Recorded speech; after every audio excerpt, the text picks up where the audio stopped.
Welcome to the Forestry Journal Forestry Briefing, our monthly roundup of the latest news stories in the world of forestry. I'm Forestry Journal editor John McNee. This is Deputy Editor Jack Haugh, and we are in Cumbria today on a site, a windblown site where we've been meeting some contractors who are working to clear the area, and where I've fallen in mud. That's why I'm just trousers, in case you're wondering. Because that's what I do. Yeah, it is mud. Yeah, this is what happens to me every time I go on a forestry site. You can't avoid it. But we're not here to talk about this right now. There'll be much more about that in the magazine and in some other videos. Not your trousers, I should add. Not my trousers. No. We'll talk about what we're doing here on another video. But we wanted to do our forestry briefing while we're here. We have this beautiful backdrop. So what stories? This is going to be like a briefer, more off the cuff, even more off the cuff than usual, I think. Yeah. But what stories do you think we should talk about? I suppose one of the latest, the ones that's had a lot of people talking, is a new report that's just come out about forestry in Scotland and how the public money is spent. Do you want to sort of give us a bit of an introduction? I can give you a kind of a bridge version, and yes, you might hear a report and think, oh, I'm going to switch off, it's going to be boring, but it is quite interesting. It could potentially change forestry in Scotland. So the Royal Society of Edinburgh, they were commissioned to do a public inquiry into how public money is spent on forestry back in October 2022. So this started then, and just this month, or maybe not actually late February, but I think it was this month, we had the results of that inquiry. Now, it is quite striking, and the long and the short of it is, John, that the RSC concluded after this inquiry, after having various feedback from the public and organisations, that coniferous plantations in Scotland, generally your Sitka spruce plantations, like you see here. Yeah, exactly, should lose access to public cash. Yeah, which would completely change the entire landscape of the industry in Scotland, wouldn't it? Yeah, totally. I mean, obviously Scotland's the only one of the UK nations which continues to plant more conifer, than broadleaves. It's a huge industry in terms of the sawmill side of things. We've got various BSW sawmills in Scotland. It would completely transform things, because it's such a big part of the forestry industry in Scotland is our commercial softwood. And in terms of what should happen to that public cash, now I should say just a bit more detail, the RSC found that, as they argued, that these plantations, rather than being paid money to plant, they're already benefiting from tax breaks in terms of the money they bring in and so on. So they thought, okay, hold on, they shouldn't actually be getting paid money to start the process. Obviously, there's a big argument about that, which we will maybe get into and touch on later. But they argued instead this public cash should only be going to native broadleaf plantations. That's obviously, whatever, name any kind of species, and that's what they believe. And yeah, there was a number of kind of other striking conclusions from the report, which again I really recommend checking out the website, because we've got a lot of much fuller detail there than I'll be able to give here in a few minutes. But in terms of a few conclusions, they didn't believe environmental impact assessments were being carried out, or anyone was actually checking to make sure plantations were sticking to what they should be doing. And this is probably one which was most striking for me, they argued that because even though the UK imports 81% of its wood, because most of that comes from North America or Europe, and most of it North America, they argued, and again, this is their words, not necessarily mine, but because broadly speaking, the forestry criteria, the laws and regulations around forestry are the same in North America, there's not really an argument to say we have to have our own wood, because the wood that's coming from there is actually, broadly speaking, of a same kind of quality and a same kind of environmental standing as the standard, as the timber here. Now, for me, that's probably the most striking thing, or one of the most striking things from the report, and we'll get onto this in a second, but Professor Ian Wall, who chaired the report, you can maybe argue he's a wee bit, what's the kind of right word? He's kind of, there's a word for it which I can't quite think of, but a bit of a kind of shrug the shoulders. We import this wood, but as long as it's a good standard, then who actually cares where it's coming from? So nonchalant, perhaps. Nonchalant, yes, that's probably a good word for it. So that was certainly one attitude that came from it. And in terms of the reaction to the report, well, it's been pretty striking, and I think pretty telling. Depending on who you've spoken to, is depending on the reaction you've had. Yeah, we've had a few reactions. I think Scottish Forestry has had a bit to say about. In fact, they've had a bit to say, and the people who prepared the report, the RSC, they have had a bit to say back in return, haven't they, about the level of engagement that there has been with the industry to prepare this report. Yeah, so Scottish Forestry, when this report landed, they came out the traps, to be honest. I think they were actually quite strong in terms of their... They said they wanted to see the report in full to have a fuller understanding of what they want to say, but they were very adamant that they tried to engage with the RSC on this report and been rejected and not had any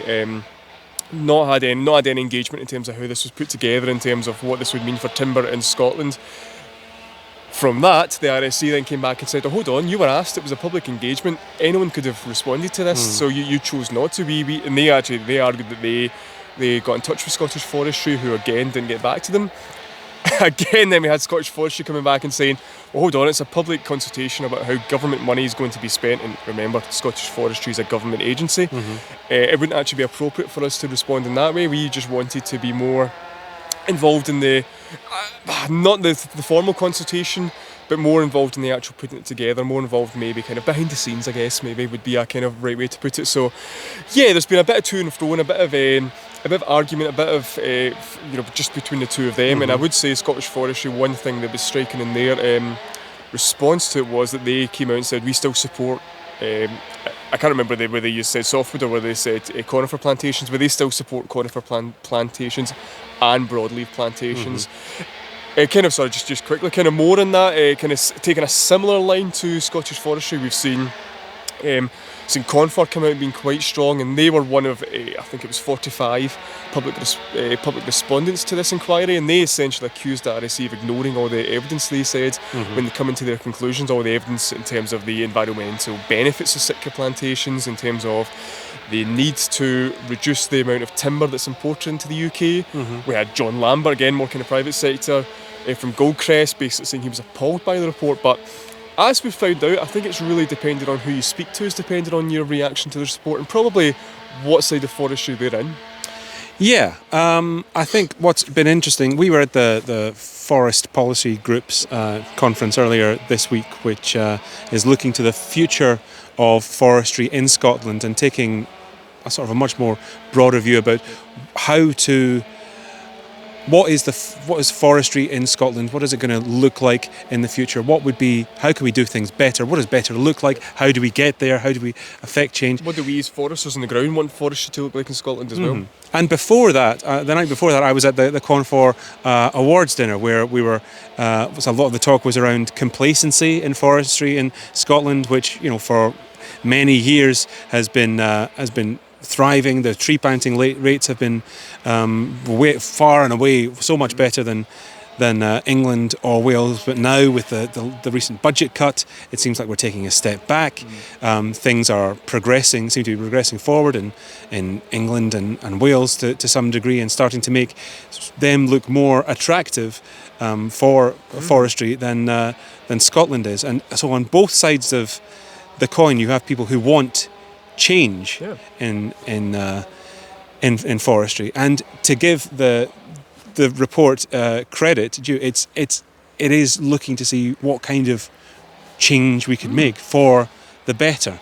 And I think a lot of people were looking to this report wanting to see change, and maybe it wasn't the kind of change that they were hoping for. Not. No, but I think one thing which does come from the report is the fact that one of the kind of conclusions is that it doesn't actually want there to be no timber industry in Scotland. It maybe just wants it to be more focused on hardwoods. And let's be honest, that's not a kind of alien concept. Stuart Goodall himself of Confor has said that in the past, that he would like to see the hardwood sector built up in the country. So, And I think what was interesting from that FPG conference, for instance, Professor Ian Wall, who chaired the report, he was there, he spoke, and he basically gave an abridged version of his report. And maybe you might expect him to get a frosty reception, but I think it was anything but, to be honest. I think, not to say that everyone in the room agreed with what he said, but there were certainly some, people who thanked him for his report.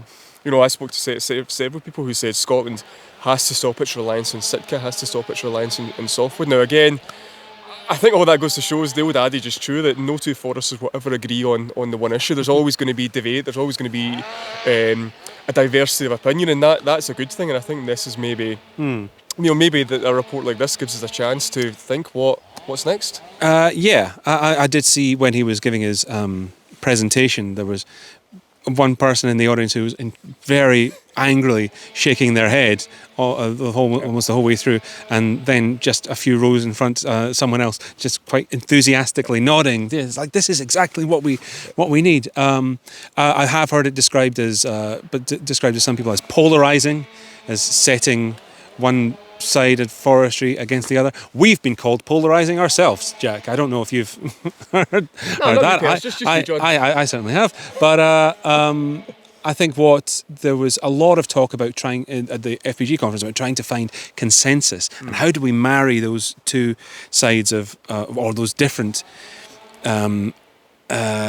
objectives within forestry, the greater biodiversity, the carbon sequestration, the commercial side, which is very, very important, the timber products. How do we continue, how do we protect and ensure that we have timber in the future? How do we have a secure timber security? How do we have that supply? And these are all sort of different objectives which many times seem to cancel each other out when they shouldn't. We should be able to find a way forward. And I think what what Professor Wall would say to anyone who's critical of the report is, certainly before you sort of jump to any conclusions, go and read it. I think he was saying, his own presentation, which was very, very down, I think, on Sitka spruce generally. Totally. Yeah. He hates it, I think. I don't know if he would agree that he hates it, but I think he was saying to me that it's really not enough time. Here, what do you have? 8 minutes to talk about it. It's not enough time to go into the report. Obviously, anything you read from us will be abridged and generalised with all of the reactions and stuff. And as objective as we try to be, the best thing to do if you're interested is go and read the report for yourself. I spoke to a couple of people who had read the report for themselves, and and they had they said, and depending on where they were coming from, it was either much better or much worse than they were expecting it to be. So I think it's well worth checking out. But also that the FPG conference. Yeah, it's interesting that trying to find the ways that we can all achieve the goals that we want to achieve within forestry without cancelling each other out. And it's about bringing together, having more of a conversation, I think, which is important for forestry, because I don't think there has been a lot of great communication. No, possibly not. And I think foresters do love a conference, I suppose, so that does happen all the time. And I guess what's next will be the interesting thing in terms of, from that actual conference, if we just focus on that for a second, what's next and what the actual genuine change may be from that conference. And I think just briefly touch on it before we go on to our kind of second topic, but one thing which was proposed, which may happen in the future, is the people in the room said, why don't we actually try and influence Forestry and Land Scotland on the public forest estate to lead that change to some of the things people want to see a bit more, thinning kind of leading the way, continuous cover forestry being the norm was actually one thing that was suggested and mooted in that room. So I think that'll be interesting. I think we do have an opportunity with a public forest estate, which, let's be honest, we all own, we all pay for that. So I think that's maybe one thing which may come from that conference. So I think it's going to be interesting. As I say, we've been to a lot of these things, and sometimes that change might just be small. Sometimes there may be one person in that room chooses a different silvicultural system, for instance, in their next rotation, but it can be small change that might come from it. So yeah, watch the space. Yeah, and if you've got any thoughts about how Scotland could have a better forestry sector in the future and what that could look like, please do let us know. Comment wherever you see this, and let us know just tell us your talking thoughts. Rubbish spaces was John's. That's what most of our feedback is. But we always welcome that as well.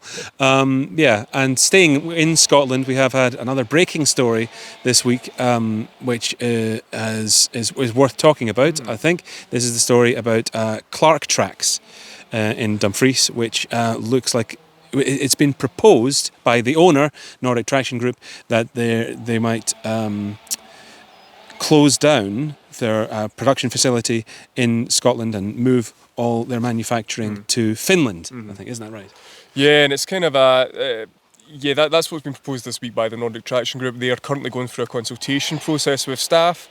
We'll see what happens.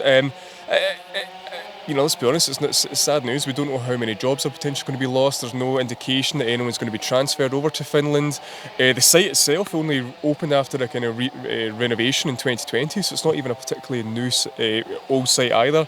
In Clark Tracks, I mean, it's a real Scottish and British forestry success story. I mean, it's born out of the Clark family of Clark Engineering. I think it was the 1970s. It kind of originated. It became the second biggest track seller in the world. And it was Scottish owned until I think about 2007 when it was sold to Swedes and has ended up making its way to the Nordic Traction group. So, yeah, there's nothing really to sell, and it's sad news, and it's you worry for people losing their job, and I think it's following that trend in forestry right now where a lot of people are cutting their cloth, or certainly are wanting to they would say streamline things and maybe look at different ways of working. And unfortunately, when that happens, it means a lot of people lose their jobs or potentially have to move. It's a very, very, very well known and successful brand, and been proudly manufactured in Scotland for all these years. And it's a big blow to British manufacturing if that is lost, and worrying that the reasons were the cost cutting. Apparently Finland is more competitive in terms of its energy. Yep. It's not just about localizing all of their manufacturing resource and over in the Nordic bloc. It just sort of makes it look, considering that their manufacturing facility in Dumfries was only open in 2020. It's not a great look for manufacturing in this country. And I would wonder what even happened to the brand itself. Will that name even remain if that all goes to Finland? So yeah, I think we've had that's garnered quite a lot of interest, and people are waiting to see what happens. Yep, and we just hope everyone that's been affected by this, they get the support they need, and they get hopefully they come out not too badly from this. But yeah, I can imagine it's a worrying time for a lot of people. Yeah. So that just about leaves us on a downer. Is it a cheery note, John? Maybe we'll just say the Confor Awards you were at it. Lots of great success stories in forestry. I think some fantastic success stories, and some stuff that we want to investigate and explore and cover in the magazine in future. The FPG conference was great for that as well. A big message from several of the presentations and case studies about foresters going up and trying new things, developing sites in innovative ways, marrying commercial timber and more biodiverse hardwood forestry sort of together on the same site, and generally people not waiting for permission or for someone with a magic wand to come along and say, here's everything you need, but rather going out and making it happen for themselves. And there's still a lot of positive stories to be found, and we'll do our best to scare up some more positive stories to really drill down to for our next forestry briefing. Yes, fingers crossed when we're back next time nothing bad will have happened. We can just talk about good things. That's what we really want, to be honest. But yes, we shall see. We shall see indeed. So join us next time. And in the meantime, keep up to date with all the latest news on forestryjournal.co.uk.